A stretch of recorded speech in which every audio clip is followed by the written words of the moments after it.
So I'd like to welcome you back to our teaching on the ministry of Jesus, and we're going to pick back up on page 12 of our study guide.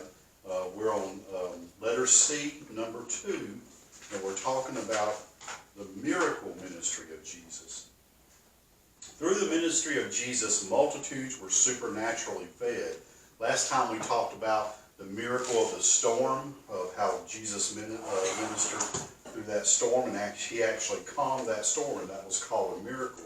Now we're going to talk about Jesus supernaturally feeding people, and we're going to go to John chapter 14, and we'll start a little bit ahead of this to give us some context of what's going on there, because I want us to see something else. Because remember, when we're talking about the ministry of Jesus, we're also talking about the ministry of Jesus in present time, like what he's doing through us. So we can see a lot of things that Jesus dealt with are things that we're going to have to deal with also, right? So as we look at here, we see the backdrop before the feeding of the 5,000 there.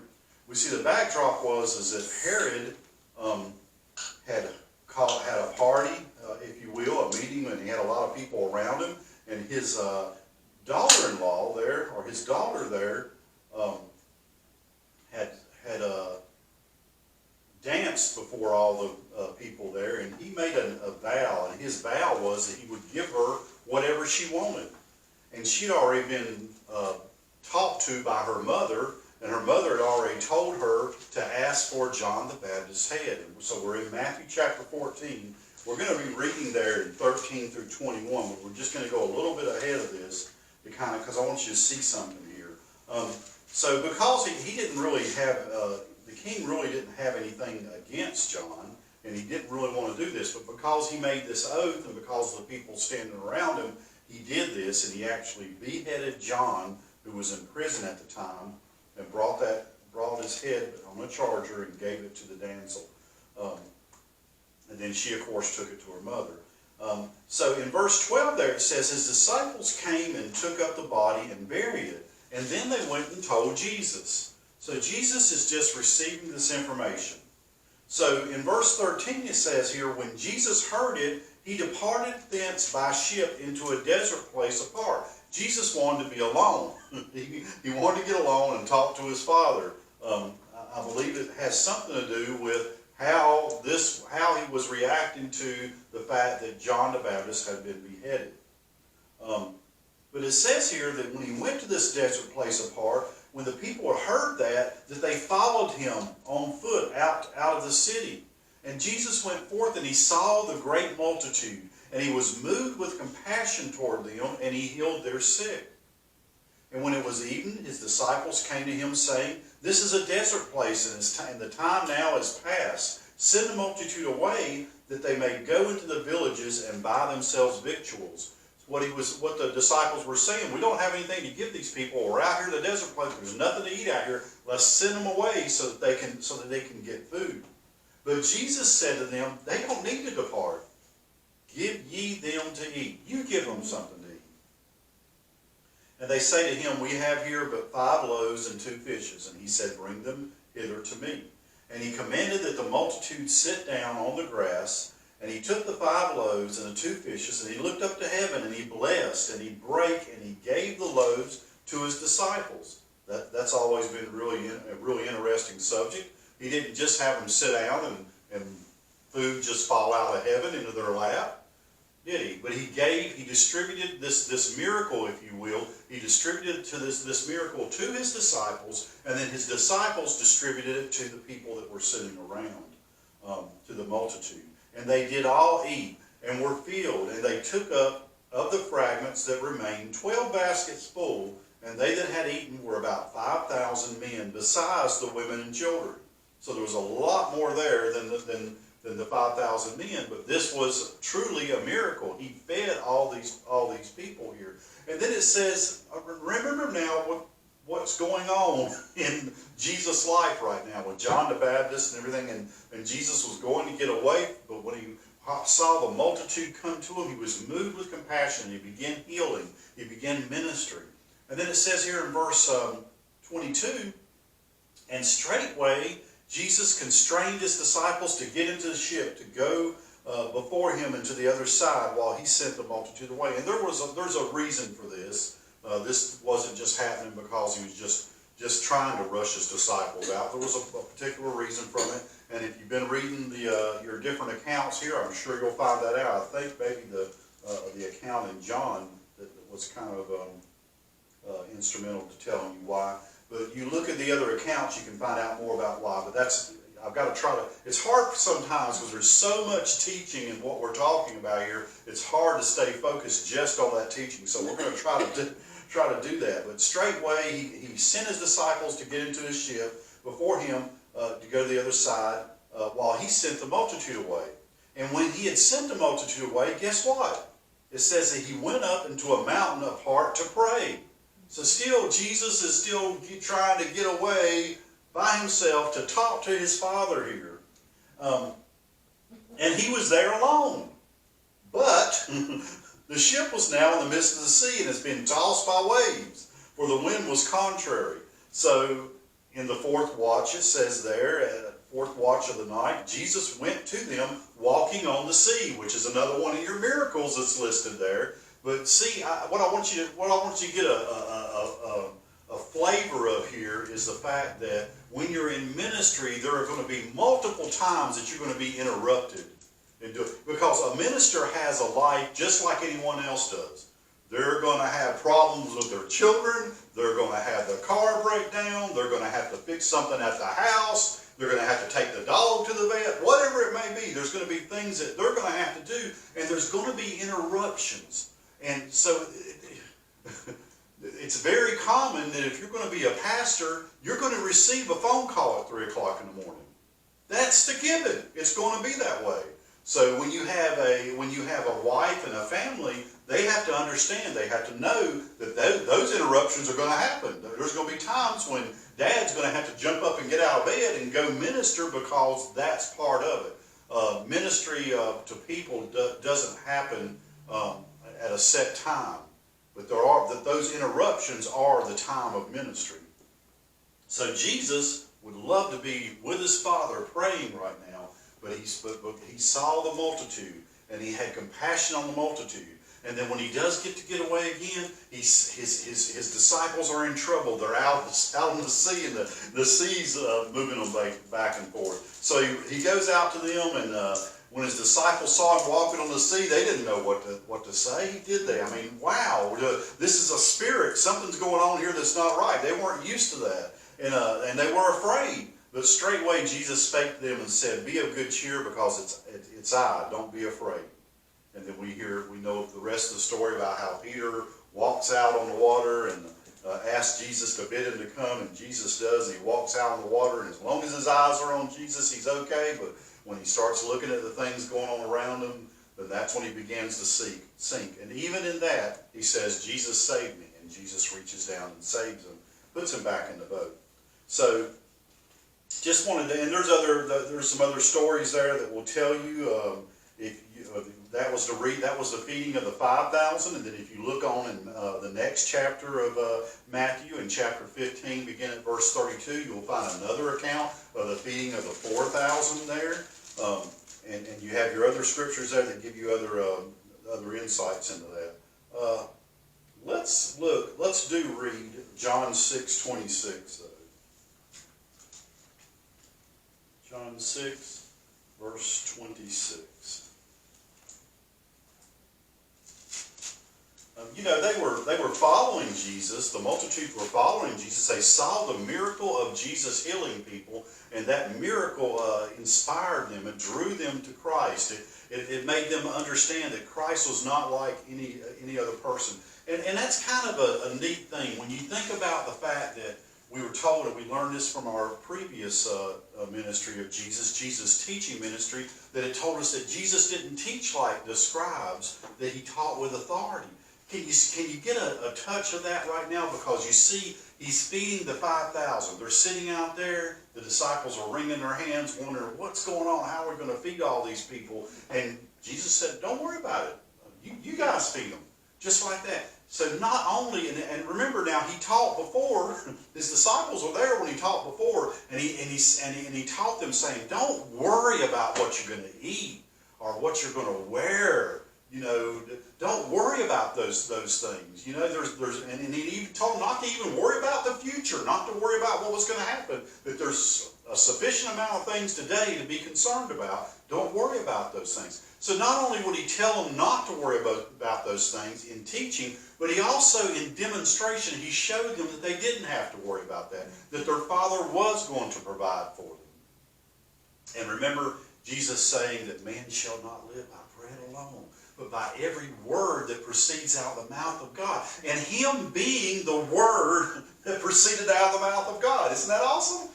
Man is going to live by that. Because, in that statement where he talks about the birds of the field, he made that statement about there's more to life than what you're going to eat or what you're going to wear.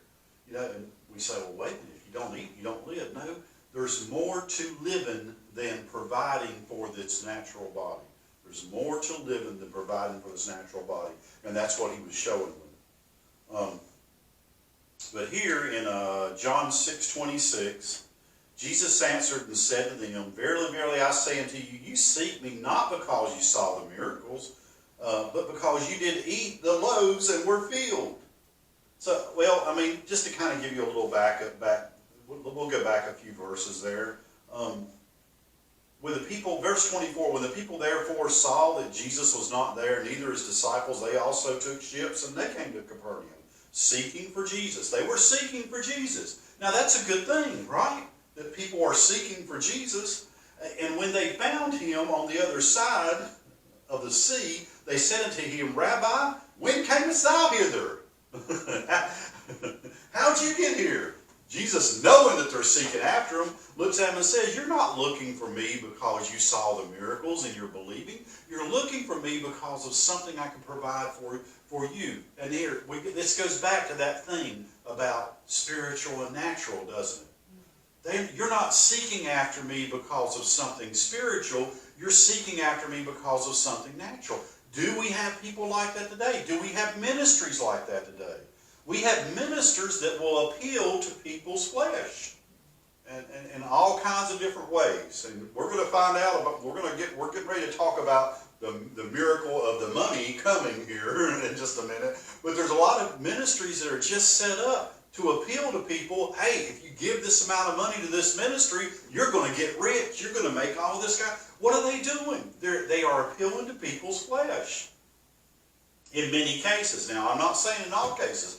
I'm not saying that God means for us to be broke all the time or be borrowing all the time. I don't think that's true either. I believe that God blesses people with money. And when he blesses people with money, he blesses them also with the responsibility of what to do with that money. If he's blessed you with a lot of money, that's a lot of responsibility. Because we're not supposed to just consume it on our own selves, are we? Again, and so he's talking to these people and telling them, you didn't come after me because of spiritual reasons. You came after me because of natural reasons, because you wanted to provide for your flesh. You came after me to eat, is basically what he's saying.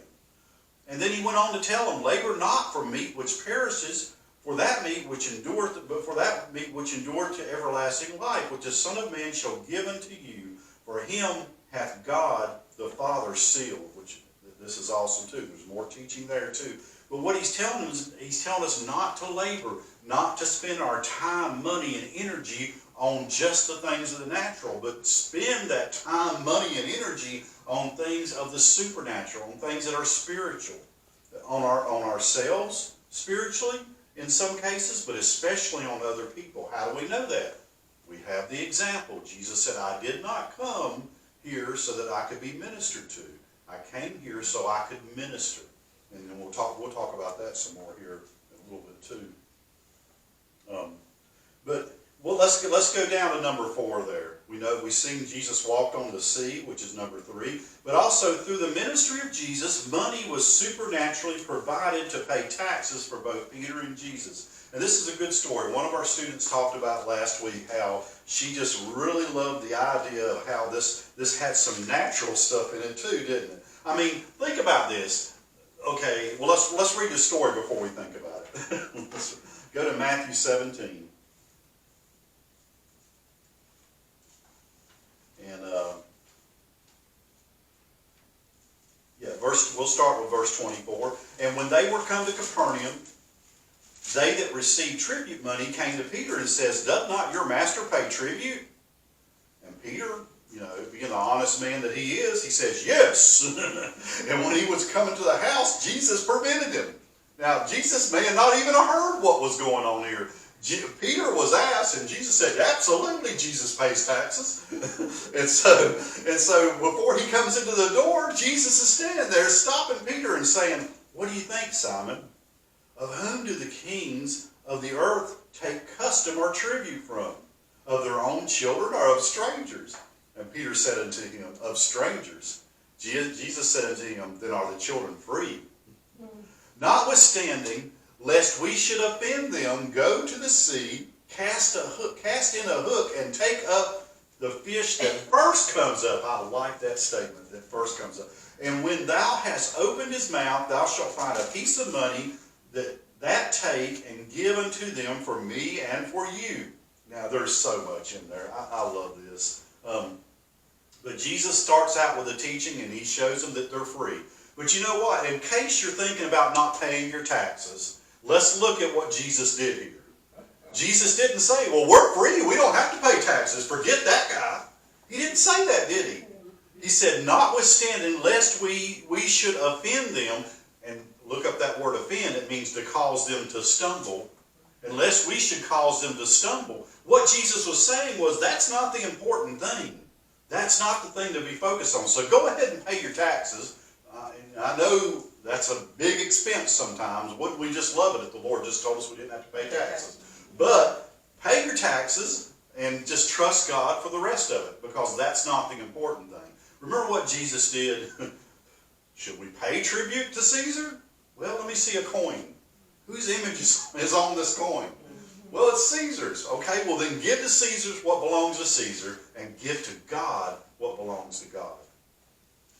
So, and I love the way he does this.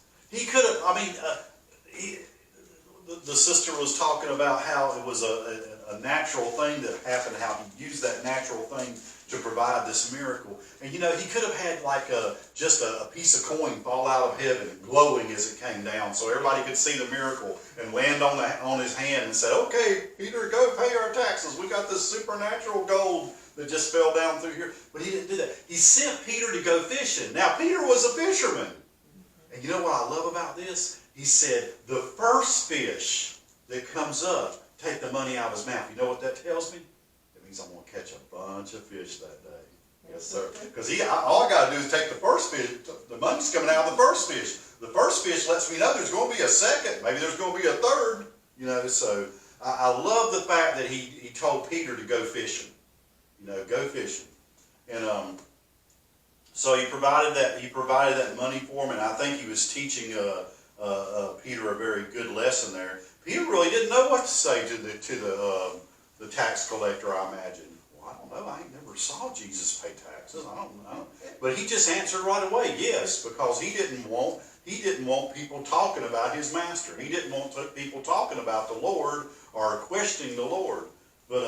And so he just says yes. And isn't that awesome that Jesus himself backs up the check that Peter writes? That is just, I love that.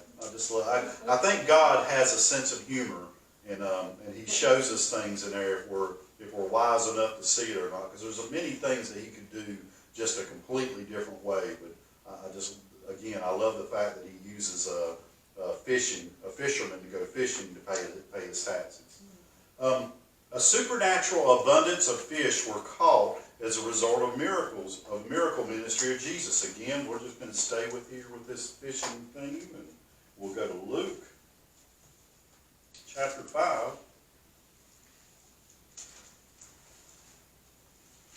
Now when he had left speaking, he said to Simon, launch out into the deep, and let down your nets for a draught.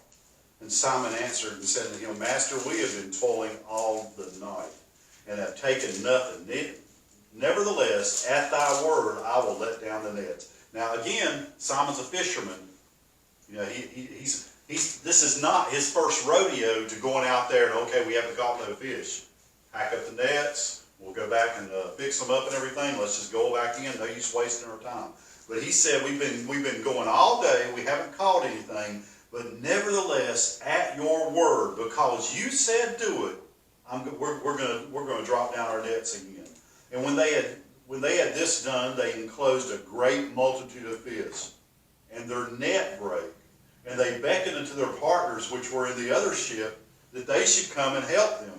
And they came and filled both the ships, so that they began to sink. So, and we'll get to verse 8 here. But let me just show you this how important this miracle was. If you've ever been a fisherman, the one thing you probably don't do is call another boat up to help you get your fish in. You know what I mean? You want to get all your fish in yourself. You don't want to call another boat to come help you get your fish. They didn't have that option, did they? It was such a great miracle. It wasn't like, okay, they just threw their nets in and, okay, they picked up a couple more fishes, now we can go inside, at least we got enough for supper. Their nets were breaking. This was truly a miracle, and Peter the fisherman knew this was a miracle. And in verse 8 it says, when Simon Peter saw it, he fell down at Jesus' knees, saying, depart from me, for I am a sinful man, O Lord. And he was astonished, and all they that were with him at the draw of the fish which they had taken. And so was James and John, the son of Zebedee, which were partners with Simon. And Jesus said unto Simon, fear not, from henceforth thou shalt catch men. You're going to be a fisher of men, Peter. And when they had brought their ship to land, they forsook all and followed him. So we see, and that's a thing that we'll cover this. It'll definitely be stated in your thing here. But miracles are not done just to show off for people, are they? It's not done to put signs on buildings or to start a new television program or anything like that. Miracles are done to help people. Miracles are done not for the sake of showing off, but for the sake of helping. So we see that this was definitely a miracle, and we see that through this miracle, there was great spiritual gain, because all the disciples then, they knew, okay, there's something different about this man. They threw down their nets and they followed Jesus. Page 13, number 6. We found here, we've talked about this some already, in the second chapter of John there, how Jesus turned water to wine.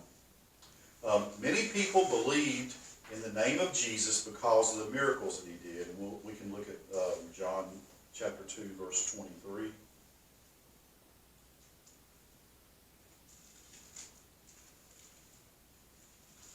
And when he was in Jerusalem at the Passover, in the feast day, many believed in his name, when they saw the miracles that he did. So it was the miracles that caused them to believe, this is Messiah.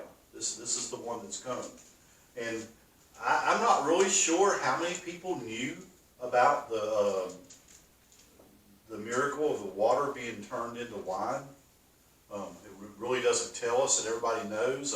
It tells us that one of the guests there come and say, hey, usually you save the worst wine for here at the end, and that's when you serve that, after everybody's already had their fill of all the other wine. But you saved the best for the last. So not only did Jesus make wine, but he made good wine, didn't he? So, but we don't really see a lot of people knowing about that. But I bet you the people pouring the water into the basins, I bet they knew. You know, and certainly Mary knew. I mean, Mary was expecting a miracle, wasn't she? But many people believed on the name of Jesus because of miracles, and that's what we need to understand. The miraculous healing of the nobleman's son came as a result of Jesus' ministry. We've read about that already in John chapter 4, but that was a healing, but it was also called a miracle. Multitudes followed Jesus because of his miracle ministry, and we can read that again in John 6:2. A great multitude followed him because they saw the miracles which he did on them that were diseased. That's kind of how we got into that group that was coming to him, that was just following him to eat the bread. But many followed him because they saw that was a miracle. He was laying his hands on the diseased, and they were being healed right there in front of their eyes. Because of the miracle ministry, some were convinced that Jesus was that prophet. So do we know what that prophet is? If you read your study guide, you'll know that came from Deuteronomy 18. Hold on a minute.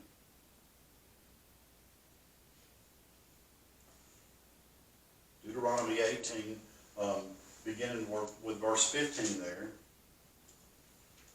The Lord thy God will raise up unto thee a prophet from the midst of thee, of thy brethren like unto me. Unto him ye shall hearken, according to all that thou desirest of the Lord thy God in Horeb in the day of the assembly, saying, Let me not hear again the voice of the Lord my God, neither let me see this great fire any more, that I die not. And the Lord said unto me, They have well spoken that which they have spoken. I will raise them up a prophet from among their brethren, like unto thee, and will put my word in his mouth, and he shall speak unto them all that I shall command him. So they're going back to, so these were scriptures that most every Jewish boy growing up learned, one of the many scriptures that they learned, and so they were going back thinking that he must have been that prophet. And even, this is good, verse 11, even those who oppose, I say it's good, this is a hard one here, even those who oppose Jesus did not deny his miracle ministry. And let's look at that. Let's look at John 11:47.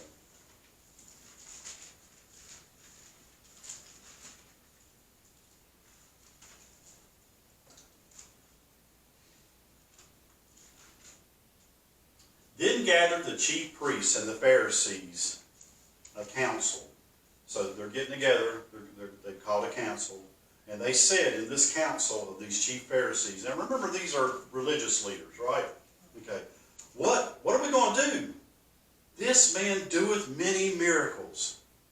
Okay, they want to get rid of this man, and they said he doeth many miracles. He's out here, he's healing people, he's helping people, he's doing all these, he's feeding people, he's ministering to people and giving them the hope. And these are that would be, guys, like having this wonderful guy on the soccer field, and every time he kicks the ball goes into the net. I mean, every time.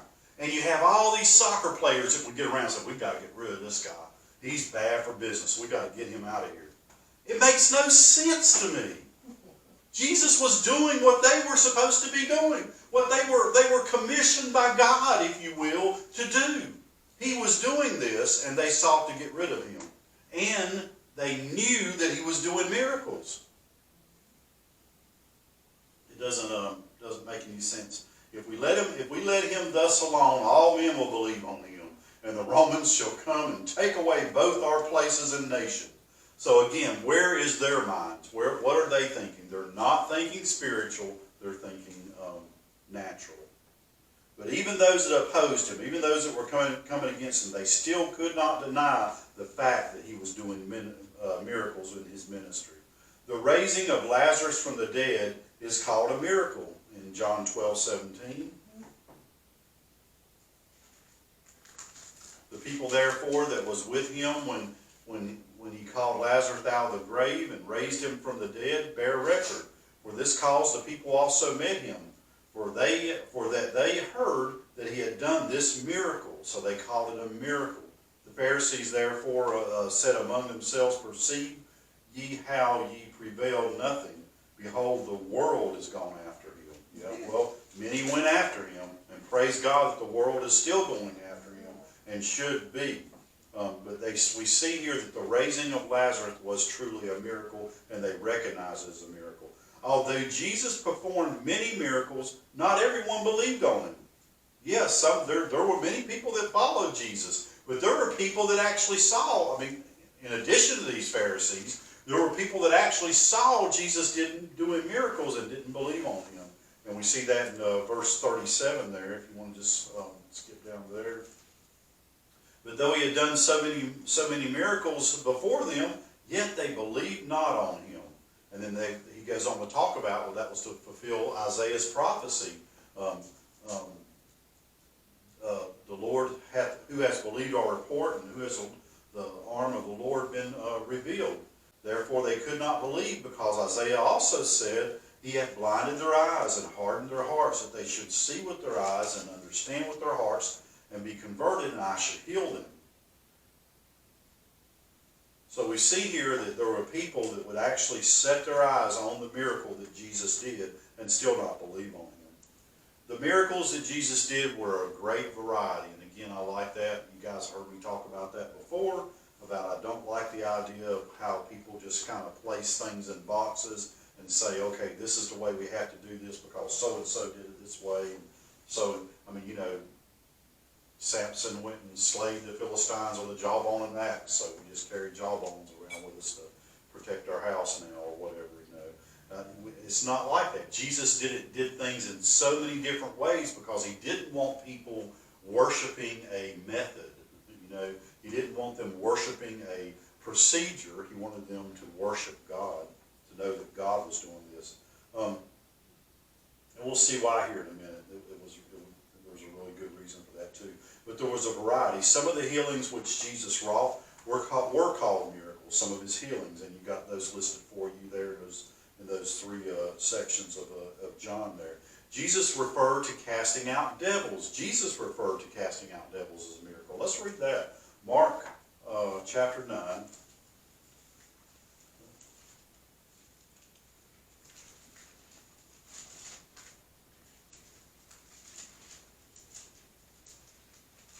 Again, at verse 38. And John answered him and said, Master, we saw one casting out devils in thy name. And he followed us not, and he followed not us. And we forbade him, because he followed not us. But Jesus said, Forbid him not. For there is no man which shall do a miracle in my name that can lightly speak evil of me. For he that is not against us is on our part.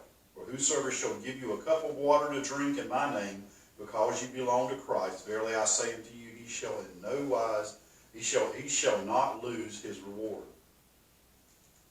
But so he says here, when Jesus is referring to this thing about him casting, these people casting out devils that aren't walking along with him, he calls it a miracle. He said, nobody can do a miracle and speak ill of me, so if they're not against us, then they're with us. Now, I know your mind might be thinking about the seven sons of, or the seven sons of Sceva.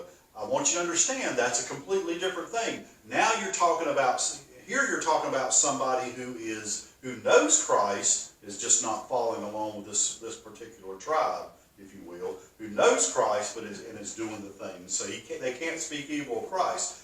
The seven sons of Sceva did not know Christ. They saw Paul do something and decided they were going to copy that. Remember that method thing that we talked about? So they saw Paul do something and decided they were going to copy that, and it didn't work out for them. That's not what was happening here. It says here that these men were actually casting out devils. So, and that kind of gives you the variety there too. There were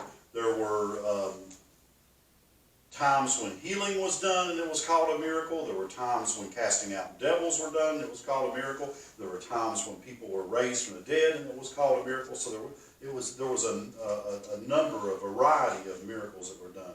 And now go to look at verse E, or letter E there. It says Jesus never performed a miracle to impress people with God's power.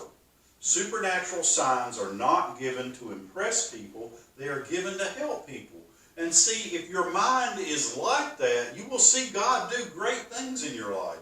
But if your mind is in a place where, okay, I want God to show off today or whatever, and I heard people say that, and I understand that they actually say it with a good heart. They want to see the Lord do something. They want to give glory to God. So I'm not saying that's the wrong thing to do. I am saying that it is the wrong heart to have to want to see God do miracles to impress people. God's not in the business of impressing people. Jesus said he thought it not to be robbery to be equal with God, and yet he made himself of no reputation among men.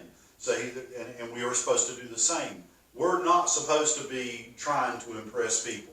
We're supposed to be obeying God.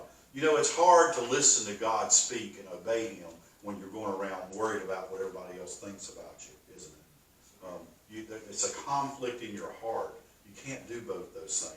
If you're focused on what so-and-so thinks about me, or how can I impress so-and-so, or how can I really pray this great prayer to impress all these people, or teach this great thing, or sing this great song to impress all these, it's going to be hard for you to listen to the voice of God and know what he wants you to do.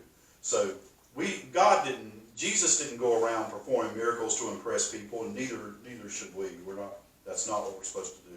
And it's not what it's for. Those supernatural signs were not to impress people, but they were to help people. Not everyone who sees a miracle will become believers. Miracles are not designed to produce believers. Miracles are not designed to produce believers. Now, I would get a lot of negative feedback from some people, because there's a lot of folks that do believe that miracles are put out there so that people can become believers. They're not. That's not what we see in the Word of God. In the Word of God, we see that miracles are put out there for the sake of helping people. There were times when there was no non-believers around when Jesus did this, in the sense of there was a time when he would set everybody else out, and the only people that were there for Jairus' daughter to be raised were just his disciples and their parents. It wasn't a time to convert believers or convert folks to become believers. It was a time to heal that young lady, to raise her up. That was the purpose of it. And yes, I do understand that if we're in a setting and God begins to heal people and deliver people and set people free, there is someone sitting back there that is looking, and you know what they're going to say? This stuff's real. Wow. All this time I've been wondering, I've been hearing all these stories and everything, wondering if this stuff is real. Jesus is strong enough to save me. And that could be the very thing that draws them to salvation. So I'm not saying it won't. But that's not what's designed to draw us to salvation, is it? Because we understand, and we've talked about, I don't want to say we've kicked this dead horse, but we have talked about this a number of times. There is one currency in the kingdom of God, and that is faith. We have to have faith to believe God, and we have to have that for everything. For miracles, for healing, for raising the dead, for casting out devils, and for salvation. Man is saved because of what Jesus did on the cross. If this was enough, Jesus would not have gone to the cross. If this was enough, if people could just see miracles and get saved, Jesus wouldn't have had to die on the cross. But he did have to, because there had to be a supernatural thing that had to take place. One of my studies now is on salvation. I'm studying salvation more than ever before right now for a paper that I'm writing. And one of the things that I really see is the redemptive value of salvation. Salvation isn't just something that happens, guys. Jesus loved us so much that he bought us back. We were bound. We were tied up. We were imprisoned, if you will, able to do nothing. And Jesus went and he bought us back. He redeemed us. He saved us. He pulled us out of that prison. He pulled us out of that jail cell and made us a new creature who now has the ability to demonstrate a love for God. You know, we couldn't do that before. We couldn't make any choices before. We were bound up. We couldn't make a choice to love God or to obey God. And do you know that's how we tell God we love him? When we obey him. Our obedience to Christ is how we show Jesus, how we show our Father that we love him. And that's the only way we can. We don't have a gift big enough to give him. You know, we don't have money enough to give him. We don't have anything that we can impress him with. He said, oh, wow, that sure is a shiny ring. Thank you for giving that to. Not God. No, but the one thing that we do have is we can show him our love for him by walking in obedience to him. And that's what salvation done for us. Salvation put us in that place so that we could love God. And I'm kind of getting off subject here. How's our time looking? Okay, so we're going to stop right here and we're going to come back and we'll pick back up a little bit at the end of page 13.